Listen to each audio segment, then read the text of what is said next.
Let's see what we've got here. Is CouchBot going to work for us today? I think CouchBot is back. I think we fixed that. I think we got it all sorted out. So without further ado, Chewbacca here, feedback loop. Not really Chewbacca. Actually, you know what? Somebody would point out is like, yo, you're now just part of a marketing shill for the new movie thing that's coming up. The Star. Well, you know it's Star Wars. Jesus. Anyway, I'm excited. I'm a fan. Come on. My mom took me to see it in like 1977. All right. I was very little. I don't remember it at all. But she tells me I went. So looking forward to that.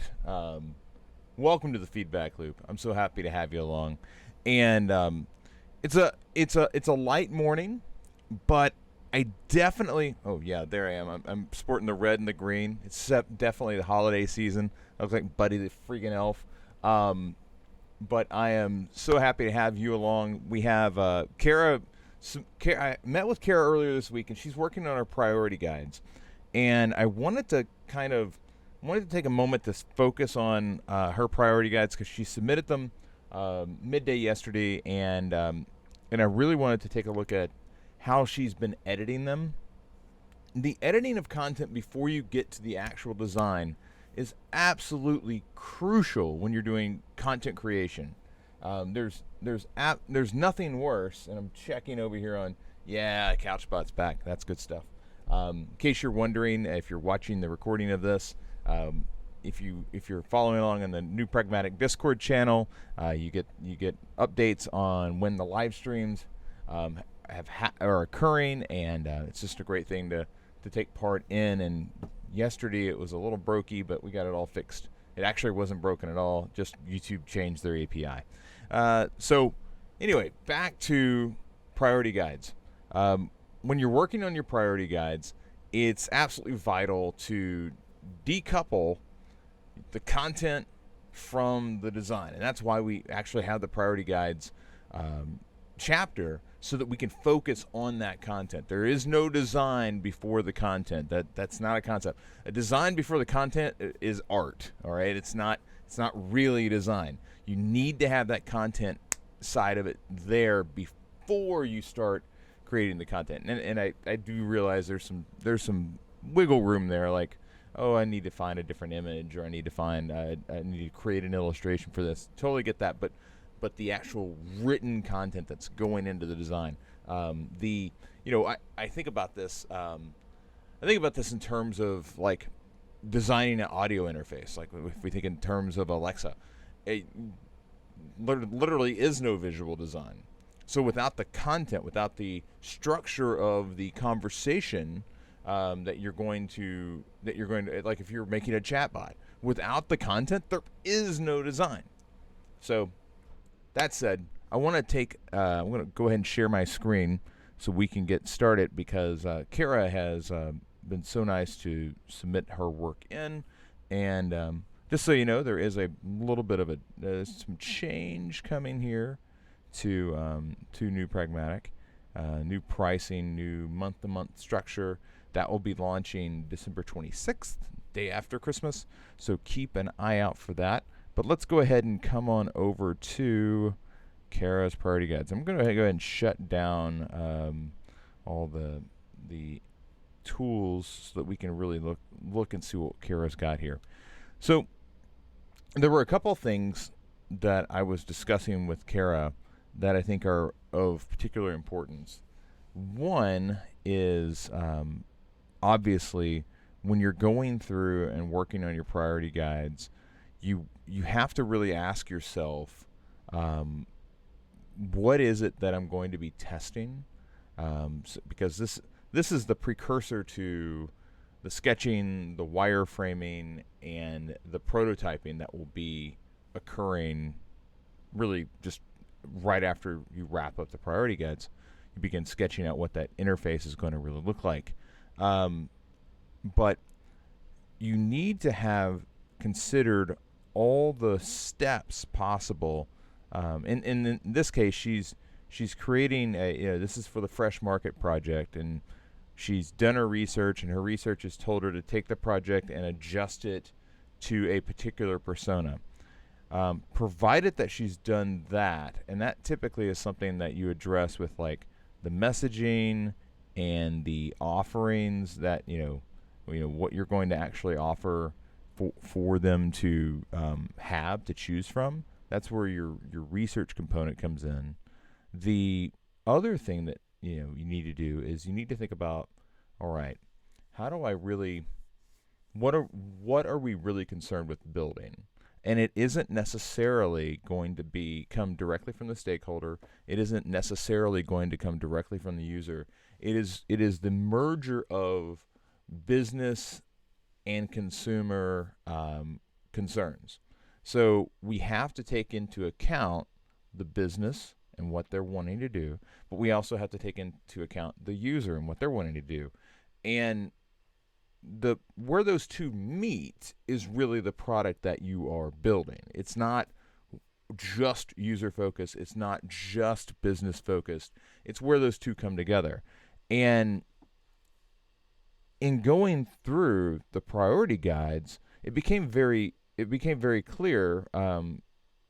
Kara was mentioning that she was concerned that the product was too complex.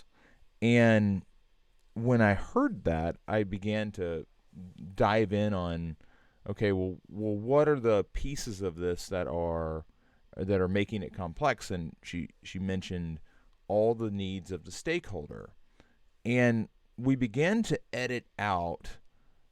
For instance, there was like a breakfast option here for meal delivery. Very few people have their breakfast delivered. But there was a timing mechanism that the stakeholder had available that hinted that that would be okay if that use case was discovered. But that use case really wasn't discovered. There was no persona out there that was begging for breakfast. And you have to kind of back up and look at the series of things that you've created over this research process. And I want to take a look at like what are the things that we have available to us. I'm just going to go into the UX course material.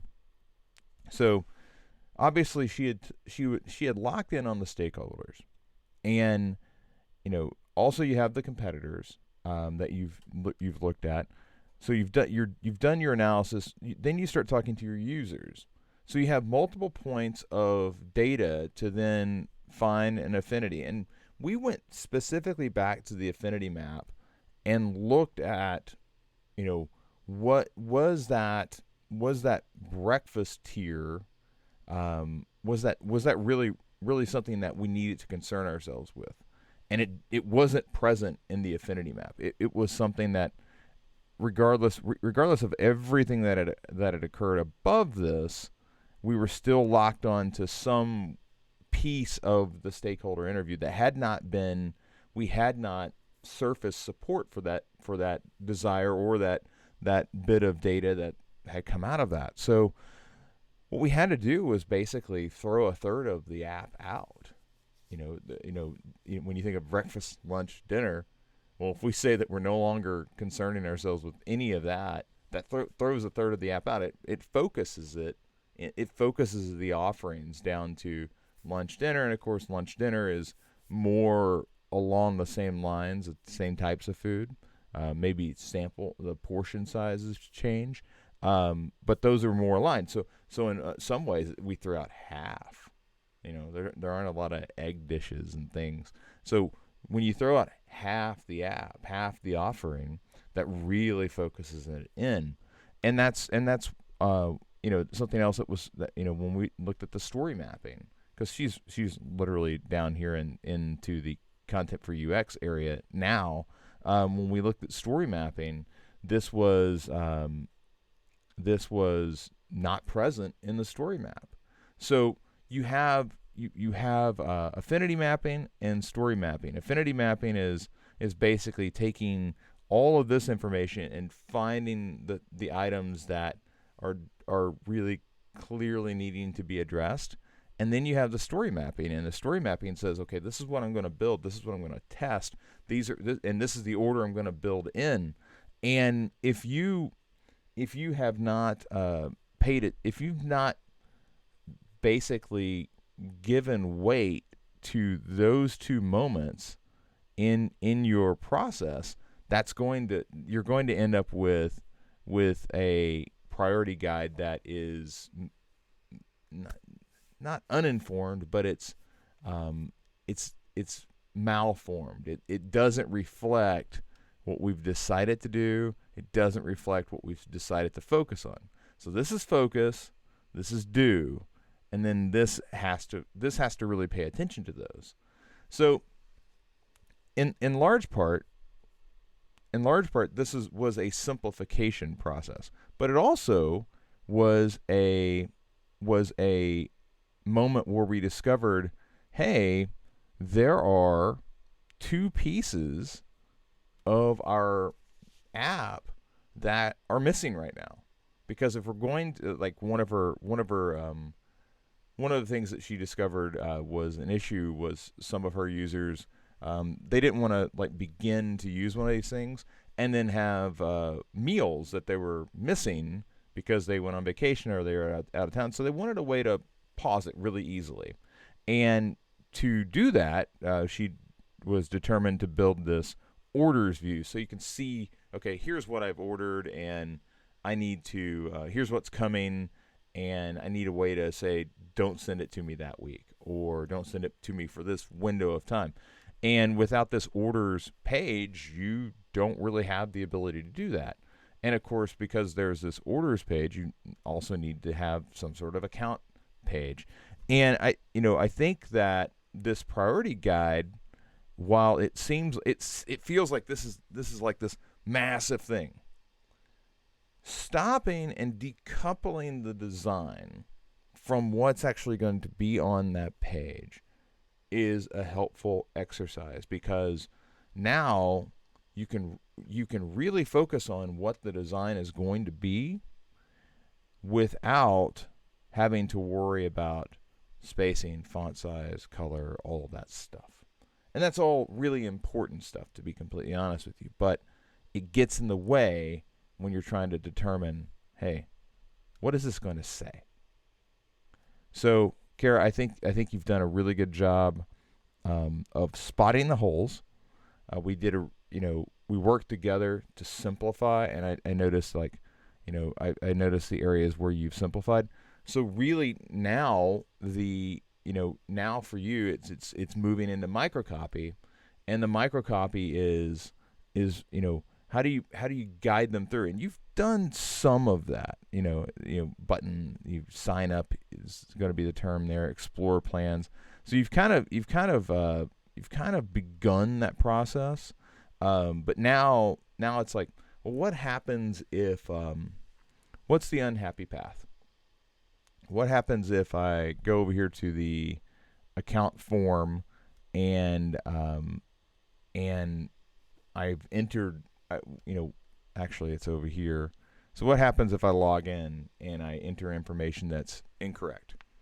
Field for entering email address, field for entering password. What happens if that doesn't go right? That's where microcopy begins to come in. So you've got microcopy. But that's a light lift, I believe. Once you have this amount of work figuring out where microcopy needs to be to help steer the user, I think it's a pretty light lift. From here, it's sketching, and the sketching exercise. You don't need to sketch the mobile because you already know what the priority is. What you really need to do is begin to sketch the desktop. So you're taking this material and actually thinking about, okay, well, how would this be displayed in an interface where I don't just have the single rail. So that's that. Kara, I think you did a really good job. And that's where we're going to wrap it up today. It's a light day. And frankly, I want to go edit some videos. I've got a lot of typography. I've got some user flow stuff. I've got some product page design stuff. There's a lot of material that is just waiting over here in a bank to come rolling on down, and I want to get to that to you as soon as possible. So I don't see anything else in the feedback queue. So with that, I'm Chris Courtney. This has been a shorter version of the feedback loop for Friday the 13th. It's Christmas Friday the 13th. That's weird. Or holiday Friday the 13th. Anyway, I will chat with all of you again on Monday. Take care.